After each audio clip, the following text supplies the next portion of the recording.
जोरो, जरा संभल कर, रुक, वो देखो, क्या वो लुफी है? जोरो फौरन उस तरफ देखकर कहता है, हाँ वही है, अपनी स्ट्रॉ हैट वाला। तो एपिसोड की स्टार्ट में हम देखते हैं कल्हादोर गुस्से से उसोब की बेइज्जती करते हुए कहता है, तुम एक गंदे पायलट के बेटे के सिवा कुछ भी नहीं हो सकते। तुम्हारे और मिस काया के दरमियान जमीन आसमान का फर्क है। अगर तुम्हें पैसे चाहिए तो अपनी कीमत बता दो। मुझे अफसोस है कि तुम एक गंदे पायलट के बेटे हो।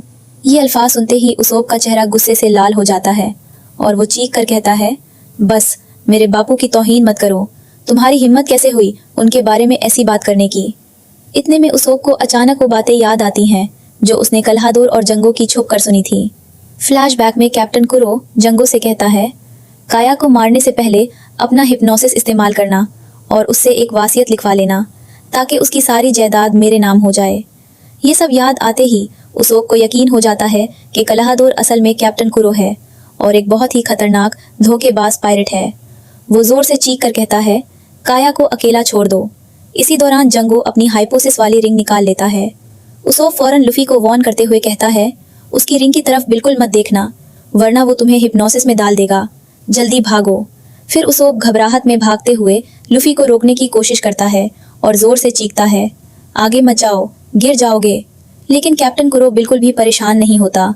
वो ठंडी मुस्कुराहट के साथ कहता है, फिक्र मत करो, गांव वाले इसकी बात पर कभी यकीन नहीं करेंगे। इतने में नरेटर बताता है कि बटलर कल्हादोर ही असल में मशहूर और बेरहम पायलट कैप्टन कुरो हैं। उसने पूरे 3 साल तक काया के घर में बटलर बनकर सिर्फ इसलिए काम किया था ताकि सही वक्त आने पर काया को मारकर उसकी पूरी जायदाद अपने नाम कर सके। सीन फिर बदलता है और हम नामी और जोरो को लुफी का इंतजार करते हुए देखते हैं। नामी इधर उधर देखते हुए कहती है, कैप्टन को गए काफी देर हो गई है। जोरो भी फिक्रमंद होकर कहता है, हाँ, और लुफी अभी तक वापस नहीं आया। नामी आसमान की तरफ देखकर कहती है, शायद वो थोड़ी देर अकेला रहना चाहता है।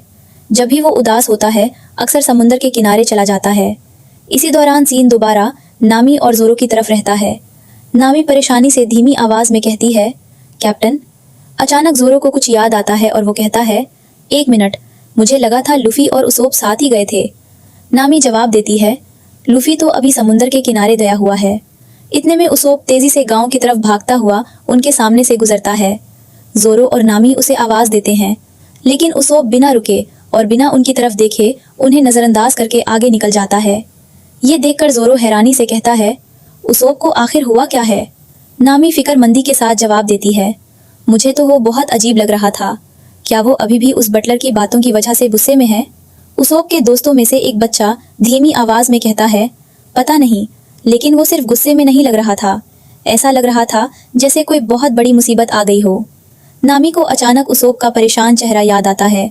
वो फिक्रमंदी से कहती है, तुम लोगों ने उसोब की आंखें देखी थी? ऐसा लग रहा था जैसे वो बहुत ज्यादा दारा हुआ था। इतने में उसोब पायरेट्स के छोटे बच्चे भागते हुए उनके पास आ जाते हैं। नामी उनसे पूछती है, सुनो, क्या तुम हमें समुंदर के किनारे जाने का रास्ता दिखा सकते हो? एक बच्चा मुस्कुराकर कहता है, लगता है किनारे पर कुछ बहुत बड़ा हुआ है। दूसरा बच्चा हंसकर कहता है, इसी तरह के मिशन के लिए तो कैप्टन उसोब पायरेट बना है। उनकी बातें सुनकर जोरो तंग आ जाता है और गुस्से में कहता है, बस बहुत बकबक हो गई, चुपचाप हमें रास्ता दिखाओ। सीन दूसरी तरफ शिफ्ट होता है जहां उसोब पूरी ताकत से गांव की तरफ दौड़ रहा होता है।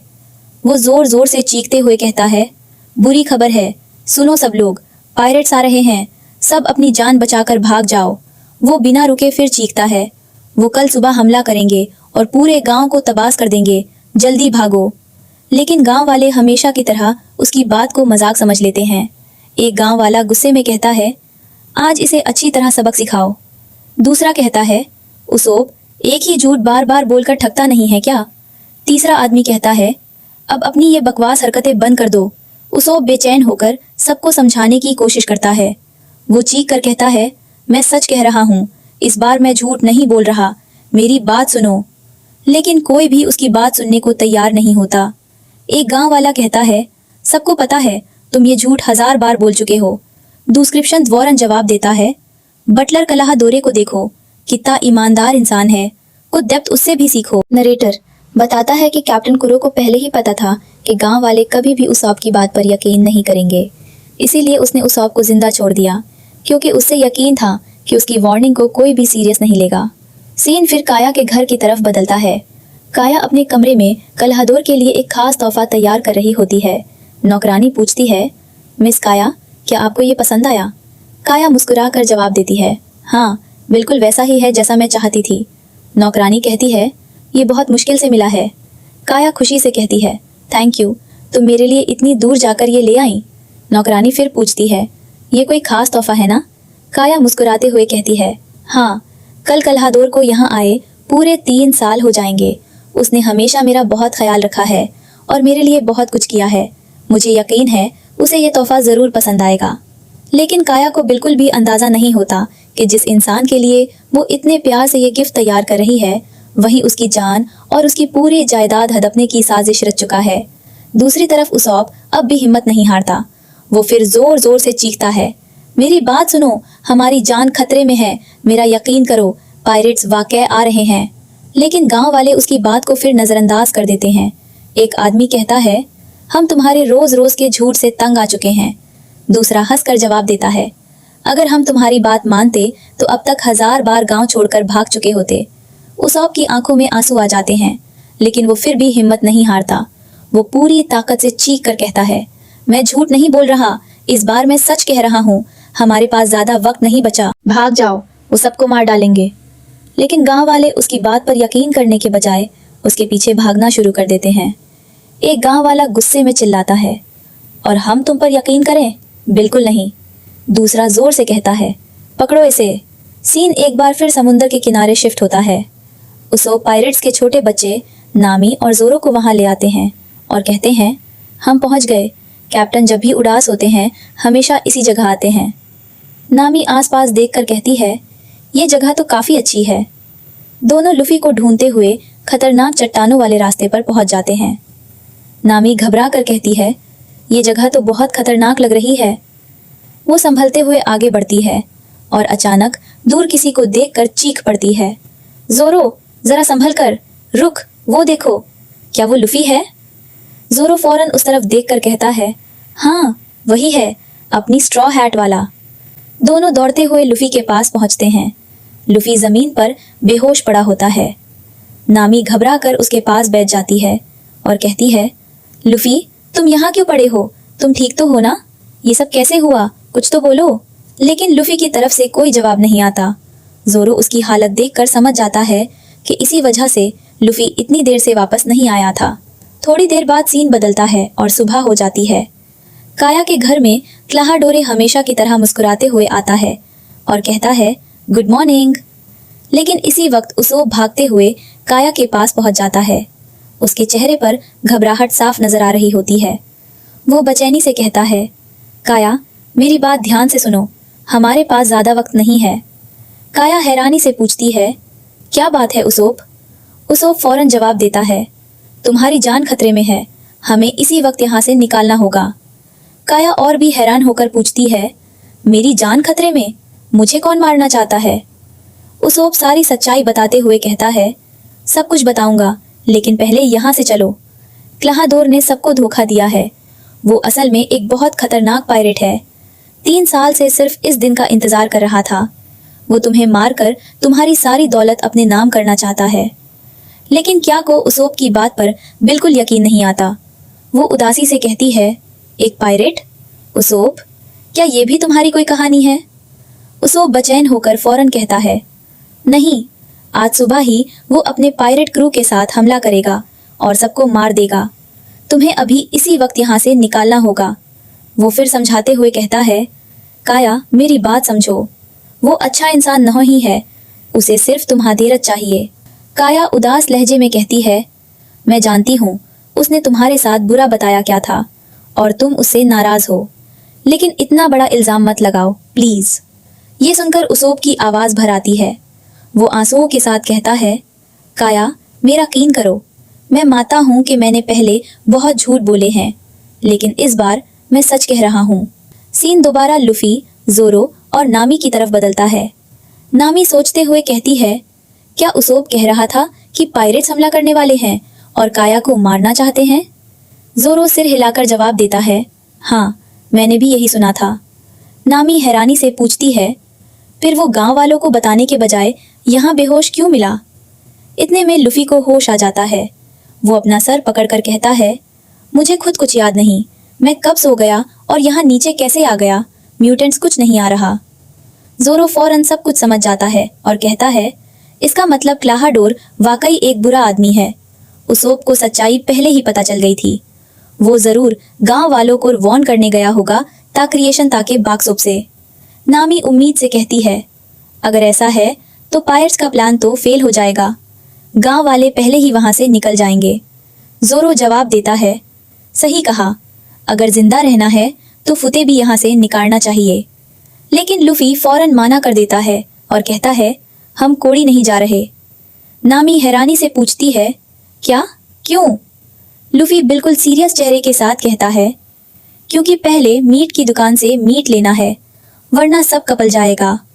लुफपाइक्स की बात सुनकर बर नामी गुस्से में चीख पड़ती है। लूफी, इस वक्त मीट से भी ज्यादा जरूरी काम है। इसी बीच सीन दोबारा काया के घर की तरफ बदलता है। काया हल्का से मुस्कुराकर कहती है, उसोप, आज तुम मुझे कौन सी कहानी सुनाने वाले हो? जल्दी बताओ ना। उसोप कुछ देर खामोश रहता है। शायद वो समझ चुका होता है कि काया उसकी सच्ची बात पर भी यकीन नहीं करेगी। इसीलिए वो एक बार फिर अपनी पुरानी आदत के मुताबिक कहानी सुनाना शुरू कर देता है। वो मुस्कुराकर कहता है, हाँ, याद आ गया। आज मैं तुम्हें वो कहानी सुनाऊंगा जब मैंने साउथ पोल में एक बहुत बड़ी गोल्ड फिश से लड़ाई की थी। तब मेरी उम्र सिर्फ 5 साल थी। काया हंसकर पूछती है, गोल्ड फिश? तुमने गोल्ड फिश से लड़ाई की थी? उसोप फख्र से जवाब देता है, सिर्फ गोल्ड फिश नहीं, बहुत बड़ी गोल्ड फिश, इतनी बड़ी कि ये पूरा घर भी उसके सामने छोटा लगता था। इसी बात से साफ पता चलता है कि काया अब भी उसोप की हर बात को सिर्फ एक कहानी समझ रही है, जबकि असल खतरा उनके बहुत करीब आ चुका होता है। सीन वहीं से आगे बढ़ता है। उसोप अपनी मजेदार कहानी जारी रखते हुए कहता है, सबसे मजेदार बात तो ये थी कि मैंने उस गोल्ड फिश के पॉप को एक छोटा सा आइलैंड समझ लिया था और उसके ऊपर बैठ गया। वो लम्हा मैं कभी नहीं भूल सकता। काया हंस पड़ती है और पूछती है, सच कह रहे हो? मुझे तो बिल्कुल यकीन नहीं हो रहा। उसोप हल्की सी मुस्कुराहट के साथ जवाब देता है, हाँ, मुझे पता है सुनने में ये झूठ लगता है, लेकिन ये बिल्कुल सच है। उसोप अपनी कहानी को और भी बढ़ा चढ़ा कर सुनाते हुए कहता है, फिर मैंने अपने कपड़े सुखाने के लिए वहां बहुत बड़ी आग जला दी। काया हैरानी से पूछती है, आग जला दी? उसोप मुस्कुराकर जवाब देता है, हाँ, और फिर उस गोल्ड फिश को इतनी गर्मी महसूस हुई कि वो गुस्से में आ गई। काया हल्की सी मुस्कुराहट के साथ कहती है, ये तो वाकई बहुत अजीब कहानी है। उसोप फिर फख्र से कहता है, उसके बाद मैंने एक बड़ा बॉम्ब उठाया और उसके पेट के अंदर फोड़ दिया, धर्म। लेकिन इस बार काया के चेहरे की मुस्कुराहट धीरे धीरे उदासी में बदल जाती है। वो नरमी से कहती है, मुझे तुम्हारी हर कहानी पसंद है, तुम्हारे झूठ भी मुझे हमेशा खुशी देते थे, लेकिन इस बार नहीं, इस बार मुझे बिल्कुल अच्छा नहीं लगा। ये बात सुनते ही उसोप परेशान हो जाता है और बेचैनी से कहता है, क्या? मेरा यकीन करो, मैं सिर्फ क्लाहाडोर से नाराज होकर ये सब नहीं कह रहा, इस बार मैं सच बोल रहा हूँ, प्लीज मेरी बात मान लो। इतने में क्लाहाडोर और घर के नौकर वहां आ पहुंचते हैं। मैरी फिक्रमंदी से पूछता है, मिस काया, क्या यहाँ कोई आपको परेशान कर रहा है? ये देखकर उसोप समझ जाता है कि अब और देर करना बहुत खतरनाक होगा। वो काया का हाथ पकड़कर कहता है, चलो, हमें अभी इसी वक्त यहाँ से निकालना होगा। लेकिन काया फौरन अपना हाथ छुड़ाकर कहती है, उसोप, मुझे छोड़ो। उसोप फिर भी हार नहीं मानता और कहता है, मेरा यकीन करो, उसके आने से पहले हमें यहाँ से निकलना होगा, मैं तुम्हें कुछ नहीं होने दूंगा। काया गुस्से में कहती है, बस उसोप, बहुत हो गया। उसोप एक आखिरी बार कहता है, काया, मेरी बात मान लो, तुम्हारी जान खतरे में है। लेकिन काया गुस्से में उसोप के गाल पर जोर से थप्पड़ मार देती है और कहती है, मुझे तुम पर बहुत गुस्सा आ रहा है। मैरी फौरन नौकरों को हुक्म देता है, इस लड़के को पकड़ो, इसे भागने मत दो, इसने मिस काया को जबरदस्ती ले जाने की कोशिश की है। नौकरों को अपनी तरफ आता देखकर उसोप वहां से भागने लगता है और दिल ही दिल में सोचता है, आखिर कोई मेरी बात पर यकीन क्यों नहीं कर रहा। मैरी काया को तसल्ली देते हुए कहता है, मिस काया, फिक्र मत कीजिए, अबासी हैं। इसी दौरान सीन कैप्टन कुरो के पायरेट क्रू की तरफ बदल जाता है। कैप्टन कुरो अपने साथियों की तरफ देखकर कहता है, 3 साल बाद तुम सब मेरे हुक्म पर यहाँ आए हो, तुम्हारी वफादारी का इनाम जरूर मिलेगा। फिर वो ठंडी मुस्कुराहट के साथ अपना असली प्लान बताता है जाता है, जहाँ काया और उसोप की पहली मुलाकात होती है। काया हैरानी से पूछती है, तुम कौन हो? उसोप मुस्कुराकर जवाब देता है, मेरा नाम उसोप है और मैं एक पायरेट हूँ। फिर वो यह है, मुझे लगा तुम उदास हो, इसलिए चार सोचा तुम्हें एक कहानी सुनाकर खुश कर दूं। लेकिन काया सीधा जवाब देती है, मुझे कोई कहानी नहीं सुननी, यहाँ से चले जाओ वरना मुझे तुम्हें बाहर निकालना पड़ेगा। उसोप हंसकर कहता है, ठीक है, माफ करना, शायद तुम्हें मैं पसंद नहीं आया। लेकिन फिर भी वो अपनी आदत को मुताबिक एक और कहानी शुरू कर देता है और कहता है, एक बार मैंने एक बहुत बड़ी व्हेल की जान बचाई थी। मैं उसके मुंह के अंदर जाकर उसका इलाज कर रहा था। सीन दोबारा कैप्टन कुरो के क्रू की तरफ चला जाता है। कैप्टन कुरो अपने पायरेट्स को आखिरी हुक्म देते हुए कहता है, याद रहे कल सुबह तक गांव वालों और उनके सारे घरों को तबाह कर देना। सीन वापस मौजूदा वक्त में लुफ्रप्शन को तरफ बदलता है।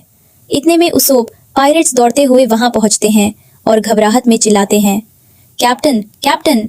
फिर लुफी को देखकर हैरानी से कहते हैं, लुफी तुम जिंदा हो? लुफी मुस्कुराकर जवाब देता है, जिंदा? मैं तो बस थोड़ी देर के लिए सो गया था। उसोप पायरेट्स फौरन कहते हैं, कैप्टन हमें पायरेट्स पूरा प्लान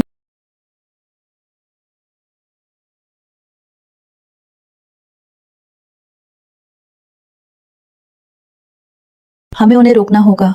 चलो सबको बता देते हैं ताकि गांव वाले बच सके। लूफी बिना किसी हिचकिचाहट के पूरे आत्मविश्वास लहजे में कहता है, सबको बचाना जरूरी है। सीन एक बार फिर गांव की तरफ बदलता है जहां गांव वाले भी मायूस हो जाते हैं। वो उदास लहजे में अपने कैप्टन से कहते हैं, कैप्टन अब हम कहाँ जा रहे हैं? हमें लगा था इस बार तुम सच कह रहे हो, लेकिन अब तो हमारा भरोसा भी टूट गया। ये अल्फाज सुनकर उसोप बिल्कुल खामोश हो जाता है कि मुझे सिर्फ झूठ बोलना ही आता है। जब कोई मेरी सच्ची बात पर भी यकीन नहीं करता तो फिर मैं और क्या कर सकता हूँ? लूफी फौरन कहता है, क्या तुम लोग मेरी मदद करोगे? सच में? नामी मुस्कुराकर कहती है, पायरेट से लड़ने के लिए तुम्हें हमारी ज़रूरत पड़ेगी। मुझे नहीं लगता तुम ये सब अकेले कर पाओगे। अपनी इज्जत बचाने के लिए उसोप फौरन सीना तान कर कहता है, मैं तो उन सबको अकेला ही हरा सकता हूँ। मैं एक महान समुद्री योद्धा हूँ जो किसी से नहीं डरता। मैं ना सबको हरा दूंगा। लेकिन अगले ही पल उसोप की सारी हिम्मत टूट जाती है और वो सच मान लेता है। वो उदास लहजे में कहता है, ठीक है, मैं मानता हूँ, मैं डर रहा हूँ और मैं क्यों ना डरूं? वो कैप्टन कुरो के आदमी हैं। वो बहुत ही खतरनाक पायरेट्स हैं। फिर वो लूफी और उसके दोस्तों की तरफ देखकर कहता है, इसलिए तुम लोग यहाँ से चले जाओ। मैं नहीं चाहता मेरी वजह से तुम सब मुसीबत में फंस जाओ। लूफी मुस्कुराकर जवाब देता है, हम तुम पर हंसने नहीं आए। जोरो पूरे आत्माद लहजे में कहता है, हम तुम्हारा साथ देने आए हैं। नामी भी मुस्कुराते हुए कहती है, क्योंकि तुम एक नेक दिल इंसान हो और हम तुम्हारे लिए खतरा भी लुटा सकते हैं। ये सब सुनकर उसोप की आंखों में आंसू आ जाते हैं और वो मुस्कुराते हुए कहता है, तुम लोगों ने तो मुझे रुला ही दिया। एंडिंग के बाद हमें एक छोटा सा सीन दिखाया जाता है जहां अगले दिन की तैयारी शुरू हो चुकी होती है। उसोप सबको अपना प्लान समझाते हुए कहता है, ये प्लान बहुत आसान है। हम चुप कर नहीं बैठेंगे, सीधा उन पायरेट्स का सामना करेंगे। फिर वो धलंग की तरफ इशारा करते हुए कहता है, मेरी बात ध्यान से सुनो। वो लोग सुबह सुबह इसी धला से गांव में दाखिल होंगे। उसोप आखिरी बार सबको होशियार करते हुए कहता है, लेकिन याद रखना, अगर हमारी ये चाल उलट गई तो हम सब बहुत बड़ी मुसीबत में फंस सकते हैं। और इसी प्लानिंग के साथ वन पीस एपिसोड 11 यहीं ख़त्म हो जाता है।